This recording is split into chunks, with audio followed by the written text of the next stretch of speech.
title is the Red French Society. This was my office. I grew it here for 15 years. I ran it for 17 years, but grew it here for 15 years. At one point we had the little campus of 1920s houses. I sold a few years ago, just took back over the space. I had such an attachment for the culture we built here and the team we built here that I really just didn't want to rent it to somebody else. So I just basically turned it into a little entrepreneur club. So it's kind of a membership concept of a co-working and social club that I'm working on. So, but welcome here. This is our first real event here. I just opened a couple weeks ago. So thank you so much for coming. And it is our honor to be here with Bob. It's an honor to interview you. And we were talking a little bit before this, so you kind of know what to expect. We're going to go way back, talk about the beginning of the Ethernet and the internet, and Bob was in the room for all those conversations, an amazing time. We'll work our way forward, how Metcalfe's law has held up all the way to, and then we'll do a little future prediction and drip in some what's it mean for Austin entrepreneurship as we go. So let's go back. I think we should first share our agreement. Yeah. We've agreed that this should be fun. Yes. That's why we have wine. I don't know if you have wine, but we have I'm wine. afraid I've had a little too much. I know. That was part of my strategy for interviewing. This is going to be the theme for my upcoming podcast. So kick it off with Yeah. some sort of challenging question. Yeah, well, I mean, like I said, you were in the room at the beginning of what all of us would consider kind of tech, right? The internet and Apple and all Hewlett Packard and all those things. You graduated from MIT. You mostly graduated from Harvard before you moved out to Xerox PARC. Let's pick it up at Xerox PARC when you really created the Ethernet. What was it like? Did you know you were in the middle of what was going to become the future of tech at the time, or was it just a job? The spiritual leader of Xerox PARC was a guy named Bob Taylor, who coincidentally is an alumnus of the University of Texas in Austin. And he had run computer science research at ARPA, the Advanced Research Projects Agency of the Department of Defense, for some years. And then he went to Xerox and he recruited all the, present company accepted, all the good people in computer science. And then, so what happened was the personal computer got invented there. A highly controversial statement. But the Xerox Palo Alto Research Center, Alto personal computer, was to be a computer on every desk. And can you imagine that? Putting a computer on every desk? What a stupid idea that was. They had fans, they were expensive, they needed to be connected. But we did it anyway, and I was lucky. I was the networking guy. I had done some networking at MIT before going to Xerox. And so I got the job of networking all these PCs together, a PC on every desk. And one of the principal motives was a laser printer. We were building a laser printer. I wrote the operating system and the network protocols for this laser printer that printed a page per second, 500 dots per inch, which is about 20 megabits per second. And we needed a network to connect all the PCs to that printer. And I got that job. That was my stroke of luck. And so I ran into a guy named Dave Boggs, and he and I became the Boggsy twins. And we built the first Ethernet to connect these PCs, one on every desk. What should I say now? When did you know that it was going to be the thing? When did you decide? Well, actually, let's back up. When did you decide that you wanted to go from Xerox PARC and being a researcher to going out and commercializing? Because I don't think it was a sure thing at that point, right? It was more of a concept. I'm also going to turn off that music real quick. Hey Google, turn off the music. Hey Google, play the Eagles. I bet she's not going to do it. Yeah. So I left Xerox in 1979. We had an Ethernet, we had a workstation. We weren't shipping them. But I was in Silicon Valley, and in Silicon Valley, everybody starts a company. Even if you have no idea what you're going to do. So I left Xerox. My resignation was 7 months in advance. And I said I was going to leave Xerox to pursue entrepreneurial ambition. Quote. Nothing more specific. And I left. The idea was to commercialize the internet. We call that the slow quit. I had a slow quit as well. I gave him a year notice. You could call it a slow quit. You could also call it never slam a door behind you. Yeah. So Xerox became my customer. And if I'd slammed the door and pissed all over them, they wouldn't have been my customer, but they were. So then 3Com was founded in June of '79 with the purpose of providing the equipment for building out the internet. And that included the protocols and the Ethernet hardware. And when you started that, I got asked this question from my brother. Were you bootstrapped or VC backed at the beginning? And when did you make that switch? Yeah, I know that he has this thing with his brother Yeah, exactly. about It's like- bootstrapping versus VC. 3Com was both. So for the first year and a half or two, I was a CEO and we were funded from consulting revenue. We got a $750,000 order from Exxon Corporation to build an Ethernet interface for a PDP-11, a VAX, and TCP/IP protocol software to run on top of that. They paid us $750 for that, non-dilutive. It was revenue, NRE revenue. And then as soon as we delivered those 4 products, we delivered them to Exxon, the world's largest company. We then turned to the VC community and said, we'd like you to fund us now to sell these 4 products to everybody else. And the VC community generally said, wait a minute, you just licensed your key technology to the world's largest company. Wasn't that a suicidal act? And I said, Exxon is an oil company. They are never going to sell these products. Don't worry about it. Invest in us now. And fortunately, you don't need to convince the entire VC community. You only need to convince 1 or 2 or 3 of them, which we did. So we raised $1.1 million for a third of the company in 1980. And well, at its peak, what was that third worth? Oh, the company eventually, for 11 nanoseconds, became worth $155 billion in 1999, and which made a lot of people look bad, but it made us look good. And it was only for how many nanoseconds did I say? I forget. 14 nanoseconds. Everybody was worth $55 billion in 1999 because that was the internet bubble. So we raised 3 rounds of venture capital, to your question. And then, so we bootstrapped for a year and a half, then we raised 3 rounds of venture capital, then we went public, and then a bunch of secondaries and stuff after that. Amazing. Yeah, I mean, it's one of the themes we always talk about, right? It's, for a lot of people, it's when, not if, you're going to raise money, right? Almost all companies start off bootstrapped as an idea in your head, in your garage, and most of them move to needing some sort of capital, even exiting, like I did years later. But wait, we were bootstrapping and profitable. And across town, this guy named Ralph Ungerman, may he rest in peace, started a company called Ungerman Bass to develop internet products.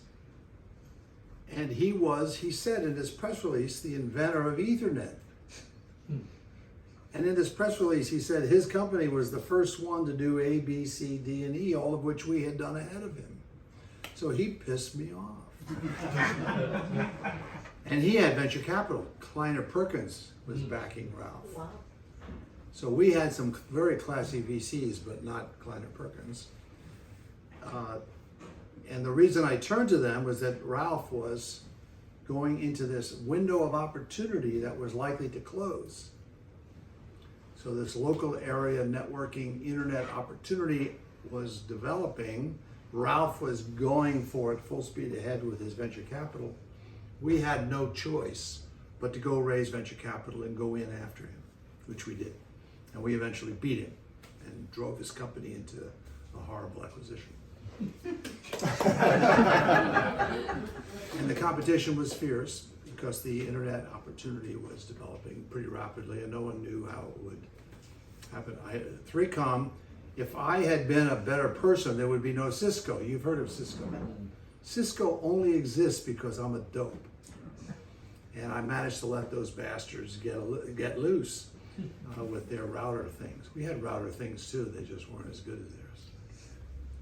So let's shift to Metcalfe's Law and kind of play that forward. So one of my favorite stories back then is how you came up with Metcalfe's Law, and so explain to everybody what that is and you know the genesis of that, and let's talk about how it's kind of held up over the years. So there weren't very many PCs in those days, and we had products for networking, IBM PCs. And so we came up with a trial kit, a 3-node network that you could buy for $3,000. It had a diskette with some software on it. It had 3 cards that plugged into your IBM C that put them on a network, and then there was a cable that ran among the 3 PCs. And with this configuration, you could share a printer, and those, for example, the LaserWriter cost $7,000. You could share that among these 3 PCs. Then there was a printer, then there was a file. IBM had come out with a huge hard disk for the IBM PC. It was 10 megabytes. And our customers didn't know what to do with 10 megabytes. It was way more than they imagined. So the idea of sharing the 10 megabytes among the 3 PCs appealed to them. So we started selling these trial kits, PFMTS, print file, mail, and so on. You could also send mail among the 3 PCs if you wanted. Our customers at the end of the year said, this product does everything you promise, mail, file, print. It's just not that interesting. It's not that useful. And at that time, I was VP of Sales and Marketing. So it fell to me to deal with this challenge from the market. So I went to Stanford one night, and using a Xerox printer that we had donated to Stanford, I made a slide that said, the cost of your network is linear in the number of my cards you buy, but the number of possible connections grows as the square, like this. And I made that slide, but this is prior to PowerPoint. I made 6 35 millimeter slides, personally inserted them into the carousel slides of my 6-person sales force, and sent them out to explain to our customers that the reason that their networks were not useful is that they were not big enough. And the remedy to that problem was to buy more of our products, which they did. And we went public shortly thereafter in March of 1984. So this slide that showed linear growth of cost with the number of nodes, but quadratic cost of value related to number of possible interconnections. In 1995, that was called Metcalfe's Law by a guy named George Gilder, one of my mentors. And our customers believed us, they bought more, value arrived, and we went public. Now, was I lying? Was I lying? Is anyone curious about a marketing guy doing this slide? Product marketing. Product marketing. That was product marketing. Were your lips moving? Well, our product marketers would have an argument with our PR people, but was I lying? I was, after all, head of sales and marketing. Of course I was lying. No, I had been lucky to be at the Xerox Research Center for 8 years. I went into the future, and it was good. And then we came back into the present and started recreating the internet we had built inside of Xerox. We started building outside of Xerox. And it wasn't a lie. I knew that this network would be valuable because it was valuable. I had seen it inside of the Xerox Corporation. We not only sold Ethernets and file transfer and network login, but we also sold printer sharing, and it went on and on. Oh, and internet routers to connect all of the offices of Xerox in one big internet. And then when we came out as 3Com in '79, we just started recreating what we had already done. We were not lying. we had been there. We knew that they would love the network. So they bought our products and we went public in March of 1984. So I love this concept of time machine. Like, have you seen, like, what are time machines today? How can those of us in the room have these time machines as we start to think about our next endeavors, and how do you see around the corners in this kind of fast moving world that we're in today? I mean, have you seen it done well while you're running innovation at UT or anywhere else? So the creation, the time machine you're referring to was the Xerox Palo Alto Research Center, which allowed us to go 10 years into the future and then come back with the answers. Bell Labs used to be a time machine, huge one. We used to disparage it regularly. It was so huge. They had 25,000 people. We had 25.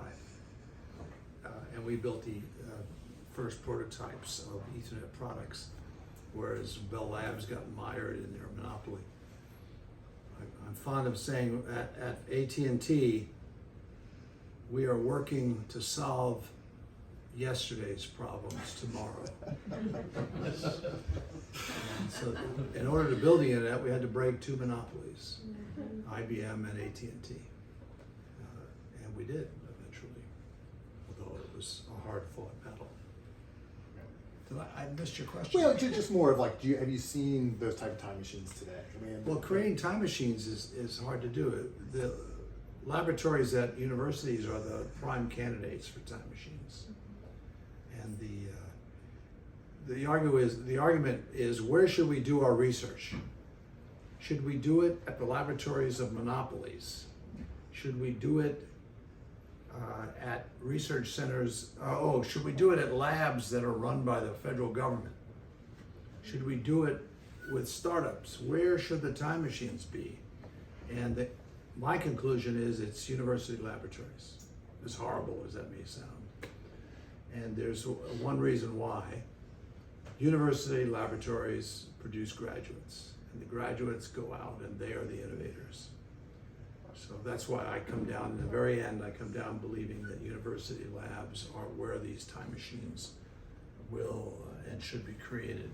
Because remember, every once in a while, they produce a cohort of innovators who go out into the world. I was such a person.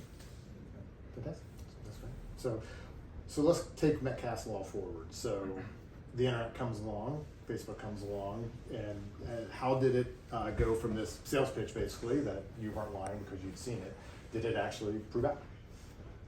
I should disclose that my daughter worked at Facebook for 8 years. And what Facebook is a pathology of a surplus of connectivity. We got so much connectivity so quickly, we don't know what to do with it. And Facebook doesn't know what to do with it. And so they've run into this mess they've created. And the onslaught of connectivity is not over. The next generation internet is already being shipped. 6G, 5G, all those G's over there. All the versions of Wi-Fi with increasing numbers. The gigabit internet is on its way. The megabit internet is now out there, but now we're moving to the gigabit internet. So even though we were overwhelmed with the connectivity provided by the megabit internet, we are now going to be even worse, overcome by the abundance of bandwidth from the gigabit internet. And the preponderance of bandwidth creates pathologies. So we look at the history of internet pathologies. Guess what the first one was? Pornography. Always. And so pornography is always the leading term, and it was for the internet. And the United States government began to believe that the internet would be a channel for pornography, and they almost shut it down. They passed a law, the Internet Decency, the Communications Decency Act of 1996 or something. And as you know, as a result of that act, there is no more pornography on the internet. The next pathology was advertising. The people who built the internet, including me, thought that carrying advertising on this beautiful network we had built was an abomination, commercial invasion of crass messages, most of them lies, called advertising. By the way, I worked for InfoWorld for 8 years, and I sold advertising. I will admit to you, I sold it over and over again. What we discovered is advertising was not a pathology. It was the engine that would fund the growth of the internet.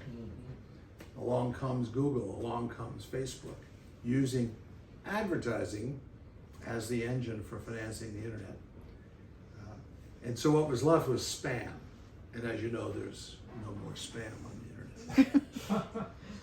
Then comes the later day pathologies, you know, like hacking. And I wrote the first memo in December of 1973, documenting a hack of the internet by 2 high school students in Los Angeles, associated with USC, I might add. This is 73 we had hackers, and now it's what year, I forget what year we have now, but it's, so hacking became a pathology, which we're dealing with. And then came fake news, which we now have as a pathology. And my general point of view on this is that we will handle those pathologies like we handled the ones before. That eventually we'll figure out how to minimize the damage. There'll be continuing damage, but it'll be manageable. So I refer to those bodies of phenomena as the pathologies of excess connectivity. And it's only going to get worse. Here comes the next wave. Yeah. So let's talk about that next wave for a second. So, you know, there was the actual nodes, the computers, then I think, you know, there was like kind of a social almost connection to people, the Facebook social graph and things like that. Now we're getting devices, data, you know, that all these large language models are being built on. What's the kind of next wave of connectivity, and what pathologies are you, or actually what positive things are you excited about, and what negative things are you concerned about? Well, I don't feel expert on that question. The interaction of greatly increasing connectivity and the emergence of AI is too hard to calculate. It's too hard to. But here's one idea: the number of parameters of GPT-4, I believe, is reported to be 1.76 trillion parameters, which is a lot. Now, the human brain has 10 to the 11th neurons, each of which on average is connected to 10 to the 4th other neurons. So 10 to the 4th times 10 to the 11th is 10 to the 15th, which is 1,000 times bigger than 10 to the 12th. So we're going to need a lot more connectivity at the my theory is, at the neural network level before we achieve human intelligence. And these neural nets are greatly increasing by generation after generation, but GPT-4 I think was 1.76. And whatever the next GPT is, it could easily be 100 trillion. But it has to be 100 trillion in my connectivity bias thinking. It has to be 100 trillion to begin to approach AGI, artificial intelligence.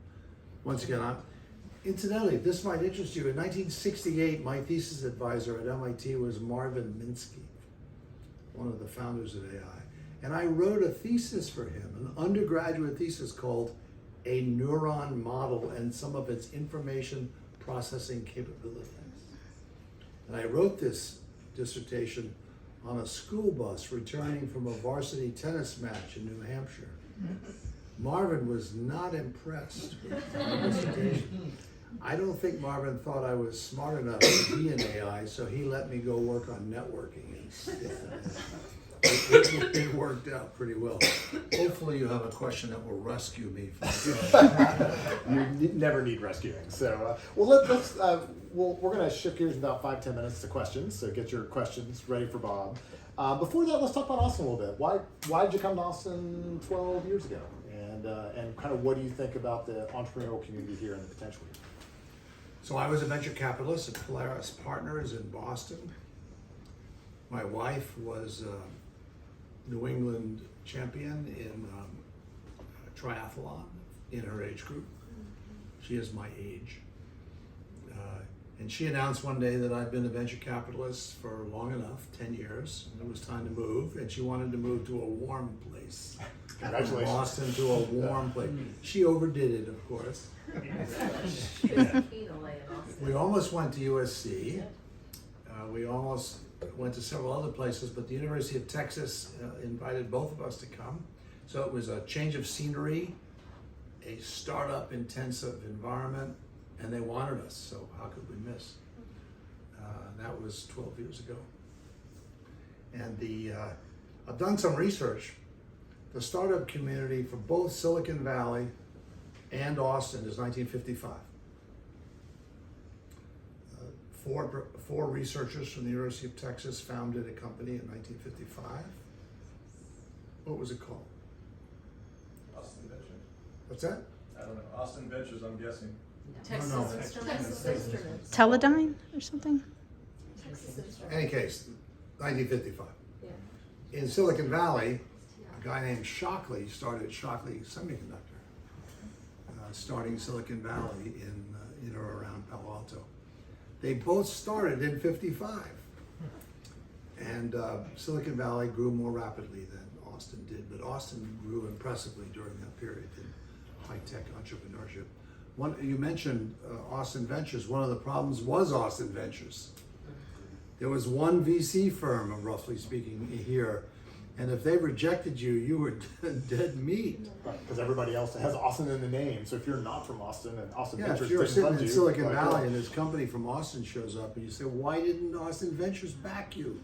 Wow. And you were dead. So one of the things that's developed over the last 10 years is there's now a pretty vibrant VC ecosystem. And one of the signs of health is syndication. Are these firms willing to syndicate deals? There's this pathology, to use that word again, where VC firms, some of them wrongly believe they need to be the only investor and they need to own a lot of the company. That is a bad attitude. A better attitude is syndicate the deals, get lots of money, dry powder on the table, get lots of help through syndication, not through owning a huge percentage of the company. And that's happened. Syndication is now a regular event here in Austin, and we should. And syndication not only with other Austin VCs, but VCs outside of Austin, syndicating with the local boys and girls. Amazing. Yeah, so I think I want to leave time for questions. I'll do one more question. Relatively new, you just were awarded the Turing Award. This is you basically the Nobel Prize for the sciences. Walk us through that process. I don't think I've heard you talk about it yet. I mean, does $1 million check just show up in the mail one day with congratulations, or was there a big process around that? How was the award ceremony? How do you feel about it? You know, how do you think about legacy? Tell us a little bit about that process. So one day your phone rings, and it was a guy I knew, a famous professor, I don't want to mention names, and he said, I need to talk to you next Thursday at 2:00. Okay. So I use Zoom and zoom in, and as I zoom in, there's 10 people there. Whoa, 10 people. And they announced that I had been awarded the Turing Award. But that it was a secret. And it would be a secret until June 10th of this year. And there's a funny thing about this award. It comes with $1 million in cash. That night they handed me a check for $1 million. Now, you have to work hard to make that kind of money. And there it was, sitting there. And of course, everyone says, it's not the money. It's not the money. It's the process, the prestige that goes with winning such an award. Congratulations. But it's not the money. I'm telling you, it is the money. Did you really walk into a bank with the back of it signed and deposit it? Like, how does that? Or was it a big check? Was it one of these big ones? Being myself kind of chintzy, I received this check on a Saturday night. And I wondered how I was going to get interest on Sunday night. So we deposited it on Monday at Chase Bank. It became, it went into our accounts.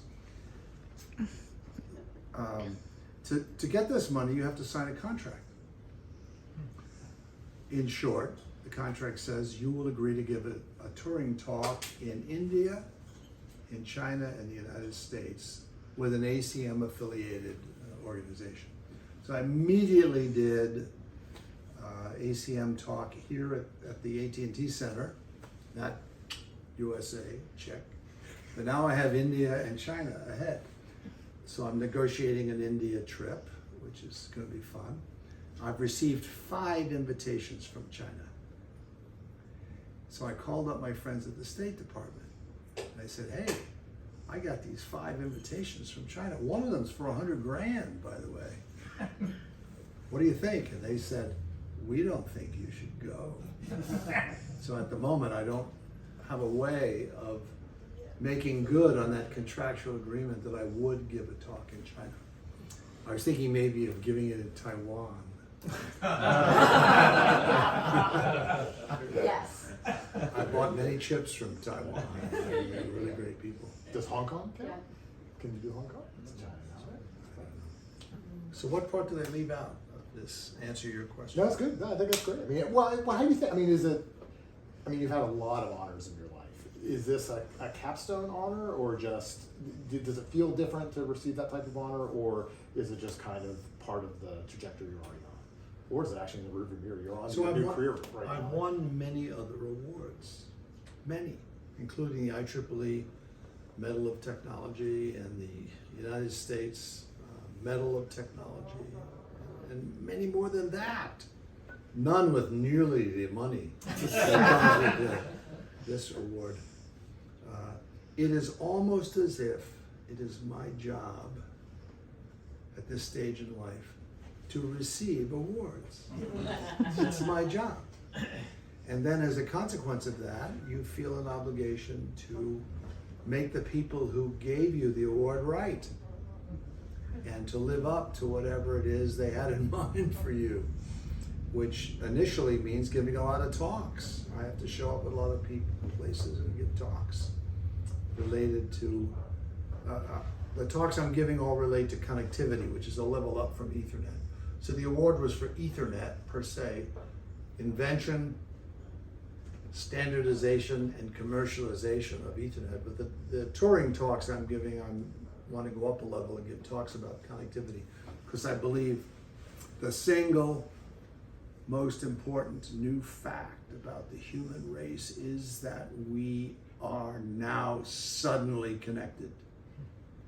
And the suddenly part explains the pathologies. There are 5 billion people on the internet, and it's only been since October 29th, 1969 that the internet's been operating, switching data packets.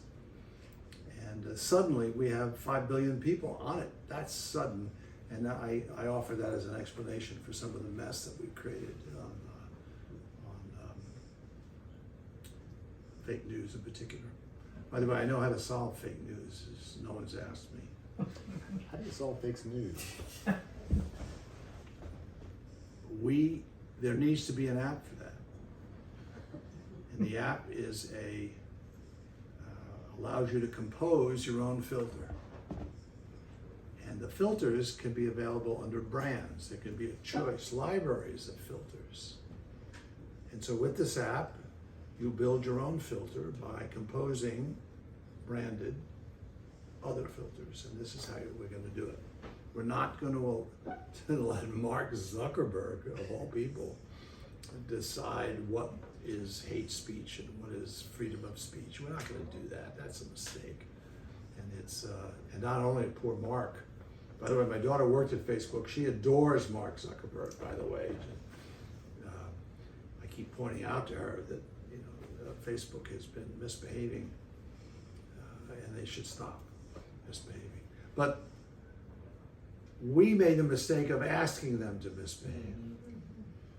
We said, you guys should filter. You need an algorithm, and we need to approve your goddamn algorithm. And that's where we made a mistake, and I guess you could justify Mark's position as a response to that, which which is, okay, you want me to do this unreasonable thing, I'll do my best, which may be an explanation for what he's doing. But I think the composable filters, you could choose the Facebook filter if you wanted, or you could choose the AP filter or the New York Times if you wanted, or you could do the New York Times minus a particular columnist. In other words, you could do a composable filter. That I think is the ultimate solution to the filtering challenge. Need a co-founder for this idea, or just gonna bootstrap it? The $1 million check from Turing Award. The idea had not crossed my mind until this very moment. Thank you. I'll make a note. It's good. Would you like to be in on the A? I would be. I don't see it invest as we talked about before. So let's take a couple questions from the audience before we get back to happy hours. So Mike. Thanks for coming, by the way. Would you mind talking a little bit about how you beat IBM in Token Ring?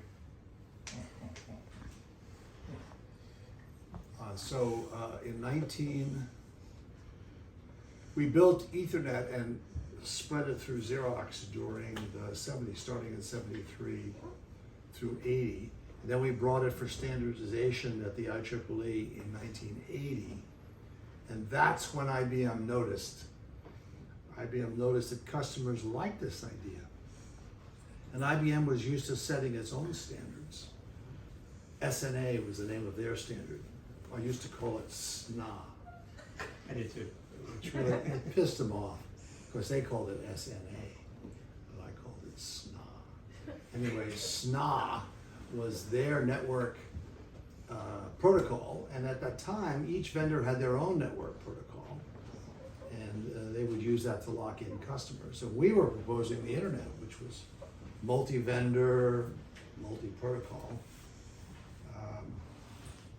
So IBM saw that customers were liking this at the IEEE Project 802, which was standardizing Ethernet. So they showed up with IBM Token Ring, which they had belatedly licensed from a guy named Olaf Soderblom in Switzerland. By the way, General Motors also showed up with a thing called the Token Bus. And their motto was, the customer is always right, and we're General Motors. I remember telling the guy from General Motors, hey, I have an idea. Why don't you make cars? Anyway, they eventually went bankrupt. We're rooting for them now. So IBM introduced the Token Ring as a proposed standard. The IEEE agonized for 2 years and standardized all three contenders: Ethernet, IBM Token Ring, and General Motors Token Bus, 802.3, 4, and 5. And decided that the marketplace would decide which was the dominant one. Eventually, Ethernet won. IBM's heart was not in it. They're in their dark little hearts. They wanted to keep being a monopoly and to set the standard. And 3Com, my company, shipped IBM Token Ring ahead of IBM. We bought the chips from Texas Instruments, we threw together the board and we shipped it, and then we discovered that IBM's heart was not in standardization, because in order to get our cards to work in the SNA environment, you had to sprinkle SNA dust over our cards. So this was, the customers got this right away. They could see that IBM was not planning to deliver a standard product, but a non-standard embrace and extend type product. So that's how IBM lost. The customers saw this and they said, well, we want a multi-vendor standard that has interoperability among products. And the remaining battle was over a subject called determinism, which to this day persists. Determinism, Ethernet transmits packets, and if they don't get through, it randomizes and retransmits. And the enemies of Ethernet said, aha, this randomization means the packet may never get through, and we can't tolerate that. And that was the last battle, and eventually enough people saw that the probabilities of packets never getting through was de minimis, and that this was just bullshit invented by corrupt professors. Ooh. IBM paid professors to develop models that showed that Ethernet didn't work.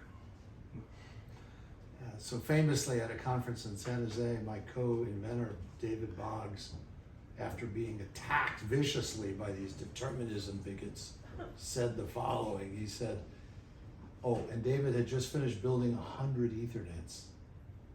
And he said, apparently, Ethernet works in practice, not in theory.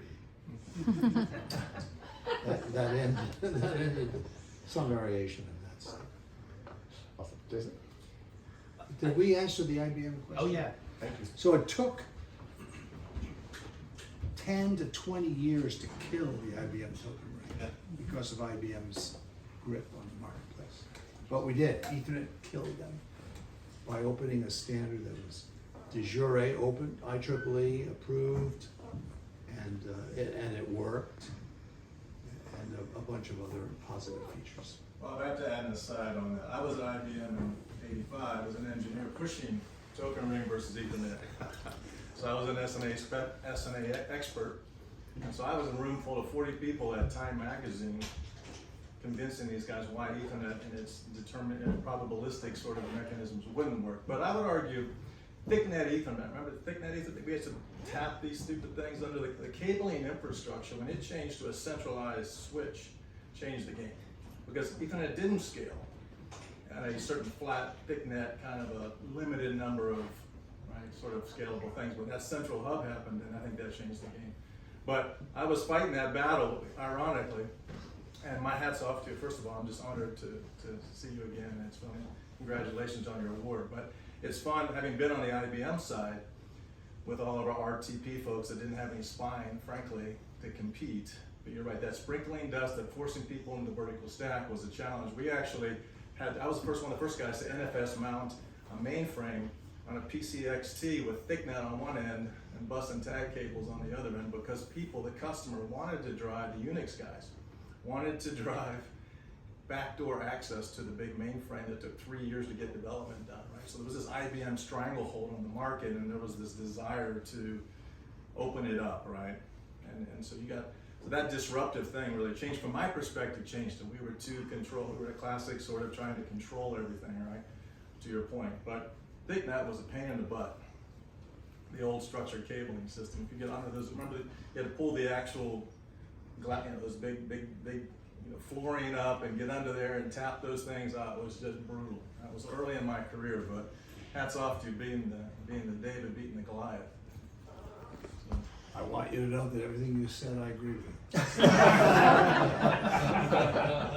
So Ethernet represents, and we should treat it that way, as an example of how innovation gets done. Yeah. And in your rendition of the evolution of events, technologies change. So for example, the cost of memory between 1973, when the Intel came out with the 1103, I think it was, it made sense to share a cable in 1973. It did not make sense to share a cable in 1980, because memory was dirt cheap, so having a hub with shared memory was clearly a better solution than puncturing the cable and trying to share it. So that's something that some people miss. Oh, for example, Ethernet descended from the Aloha network, which was a packet radio network. And people keep saying, why didn't you make Ethernet wireless at the beginning? And the answer was, there were no semiconductors that could run at reasonable speeds and cost to do wireless Ethernet. We had to wait 25 years for the chips to become available to make wireless Ethernet, which is today called Wi-Fi. We had to wait, imagine that, 25 years. So in 1973, it made no sense at all to use radio, because the radio modems were this big. So did I make a point there? I think. So I think it's interesting because IBM was pushing a structured cabling system, which was actually another element of this. For you to be able to run the token ring, those big fat connectors, remember those?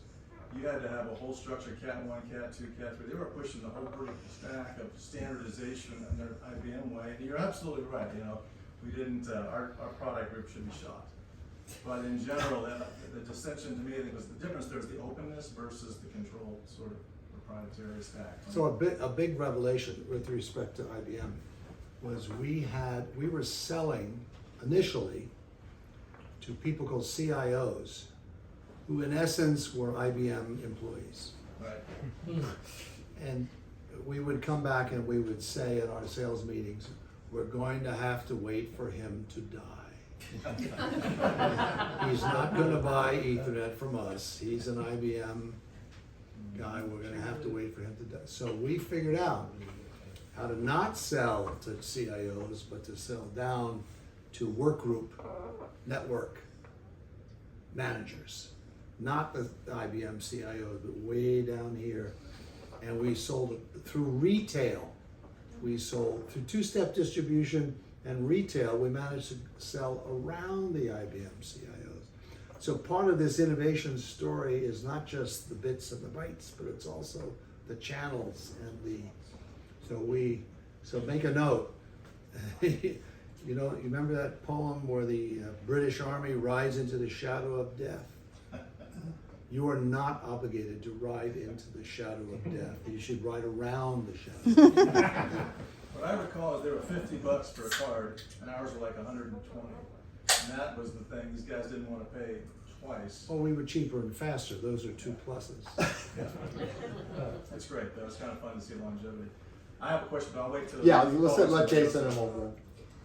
So when I've seen your description of Metcalfe's law and then I've seen its application, and correct me if I'm wrong, it's generally been of networks of similar nodes, right? So computers, when I've seen it used in Facebook, the nodes are individual people, or in Bitcoin.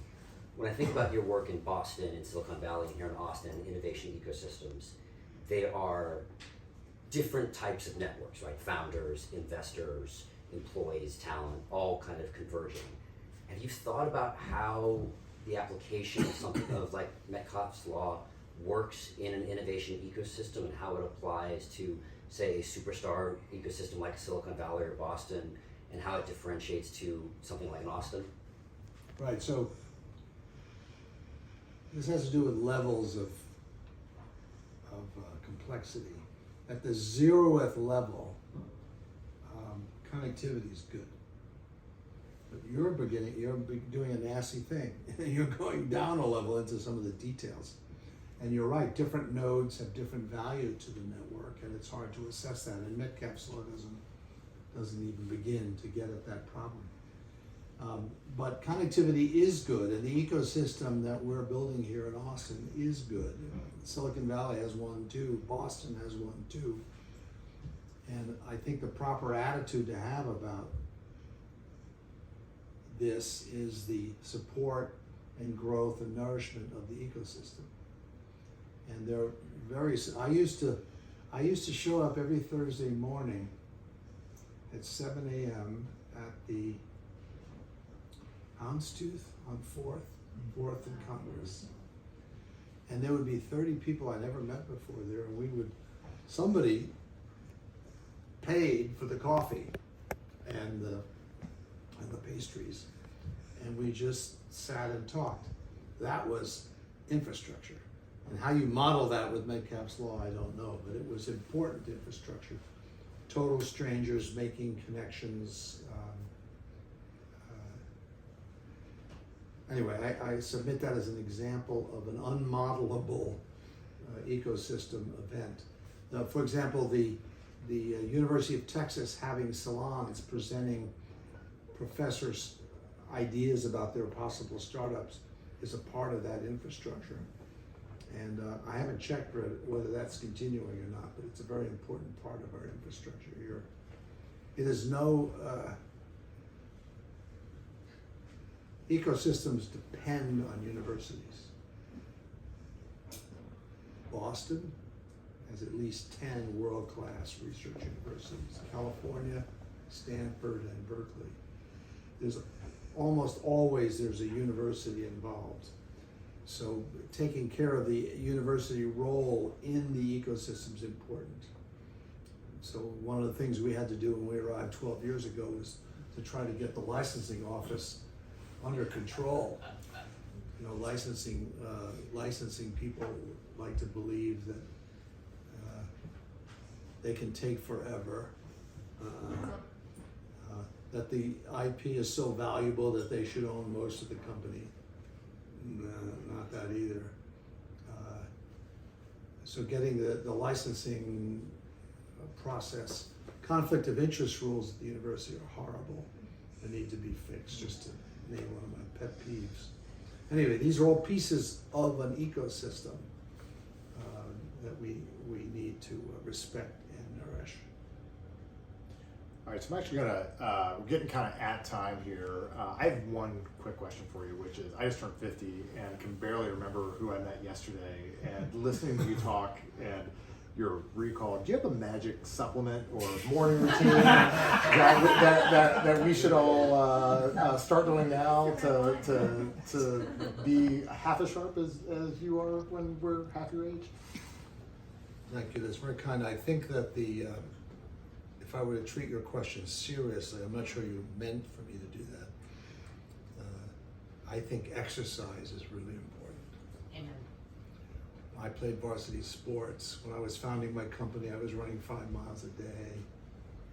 And my wife and son and daughter are all triathletes. And what they prove is that exercise does not make you tired. Exercise makes you energetic and optimistic. And so treating your question seriously, I think getting exercise is a very important part of the process. I was captain of the MIT tennis team. So I played, for 15 years I played tennis 3 hours a day. So I was pretty, what's that? Go Badgers. That's the Go Badgers? Beavers. Beavers. Buy them beefs. Beavers. Go Beavers! Go Beavers. Go Badgers. I've begun an you know how there's an Ivy League? There's an Ivy League. I've begun building a Beaver League, which so far MIT's the Beavers, Caltech's the Beavers, Oregon State's the Beavers. What's that? Anyway, there's 5 or 6 Beaver universities now, and I'm thinking of making them into a football That sounds good. football league. I hesitate to think what would happen to MIT versus Oregon State. You should just have the mascots go at it. So you got to stay healthy, and so this model that you're going to pull all-nighters, you're going to drink Coca-Cola, and you're going to that's just stupid. And you want to stay healthy, and you need to get your sleep, and you need to get your exercise. And excuse me for being quasi-religious here, but it's just worked for me to be involved in exercise. Yeah, my family took on the Boston Marathon. I finished. I walked the Boston Marathon in 8 hours flat. My wife did it in 4.4. My daughter did it in 3.3, and my son in 2.5 hours. These are energetic people. Anyway, that's my serious Yeah, answer no, to the I question. love the answer. It's a secret weapon. Stay fit. Don't squander your years on being unhealthy. So we're at time now. I don't know if you can. We got to finish this bottle of wine, so I think you can hang. If you can hang out for a little longer, we could do some questions more informally. Probably have about another 45 minutes before we need to start kind of cleaning up and shooing people out. So, Bob, thank you so much for letting me and Laura being a part of this. Thank It's super you. fun.